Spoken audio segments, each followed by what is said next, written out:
there are websites that are dedicated to making lists, and we're joined on the line now by Jamie Frater, the designer of the List universe. Good morning, Jamie. Good morning. I've got to say, you're in New Zealand, I'm just been told, so thank you very much for joining us. That's all right, no problem. Are you a real lover of lists? Well, I am. Speaking of shopping lists, I do keep shopping lists, but I tend to order my list by aisle rather than by item. But probably aside from shopping lists in my website, I'm not really much of a lister, I guess. But I've got to say, we were chatting about this in the office yesterday, and I was going to say, well, I think there's a gender divide here.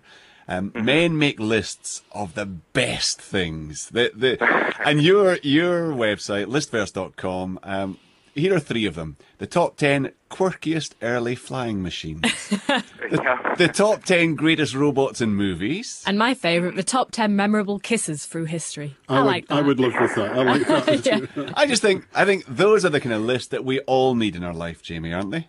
Yeah, I agree, totally. Having said that, though, there are also a lot of lists on the site which are maybe not quite so uplifting, but also important, I think. Right. What, 10 most decisive ancient battles? I was taken by that one, I have to say. Right, so what about... You're not trying to tell me that there's a practical use to this website, are you? I think there is, actually. There are a few lists there to help... You've disappointed me. To help people with English to improve their writing or to understand proper use of punctuation. So there is a little bit of education, but probably a lot of fun more than anything. Did the sponsor say you had to put some entertainment or education rather in just to keep them happy? No, actually, no. I have complete control over everything, and I just do whatever I want every day. Okay, so what is your you must have a favourite list on there. What is your favourite list? Ooh, probably one of the early ones, which was the top 10 incredible recordings. All right. So what kind of things? The reason that's interesting for me is because of a lot of it was music related, and I've got a bit of a background in music. Mm-hmm. And in fact, it has ended up being probably the most popular list on the site right from the beginning. Right. I've just come across the 11. See, it's 11 rather than 10 alternative JFK assassins.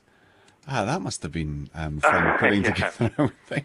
It was fun. It was a little bit of help from Wikipedia, but yeah, it was a fun one to do, actually. Like Carlos and others is there. There must be a lot of research involved with things like that. Because you need to, there is. you know, I mean, how do you decipher the number one? That must be hard. Yeah, quite often it just comes down to personal choice, really. And fortunately for me, my personal number one often seems to be the same as the majority of the readers. Do people, I mean, can they can submit their list to this website, can they? If they think they've got a great list that you've missed out on? Yep, they do. I get quite a few submissions, in fact, and it helps to lighten the load during the week because I write lists, or at least I publish a list every day of the week. So you make a list of those submissions then, presumably? Well, actually, people will send in a complete submission with all of the ordering and the text, and I really just go through and do editing and make sure that there's nothing which is completely off base. There is such a range for people with quite severe psychological conditions to get into list making. You know, the obsessive-compulsive people. Sure. You know, the people who go and check the door 10 times before they go away. I can imagine their list. Check the door, check the door, check the door, check the door. And it was me thinking you were taking us into serious. Well, I think there's waters. also. Well, I think there can also be a degree of paranoia. You know, when you start to look at some of the stuff that you've just been describing. Yeah. I was being serious about that. Jimmy, it's great. I mean, okay, I understand that there are some educational lists on there, but it's a lot of fun, that list, and I'm sure people would enjoy just going through it, or men would enjoy going through it. I mean, would you agree with that, actually, Alex? Is there very much a kind of a gender divide when it comes to practical lists and fun lists? Yeah, I think perhaps. I suspect that many men have lists more than they care to admit, but they probably keep them in their head. It's like buy a new screw set, or get a new power tool, or go off to some sunny venture. But these are perhaps wish, dreams, and desires, but they don't write them down because marriage has to last. Yes, it does. Alex, thank you for popping in, pleasure. and I'll see you in the co-op before too long, I'm sure. Jamie, thank you. www.listverse.com is Jamie's website, and if you are looking for a way of just filling half an hour or so, it is great fun.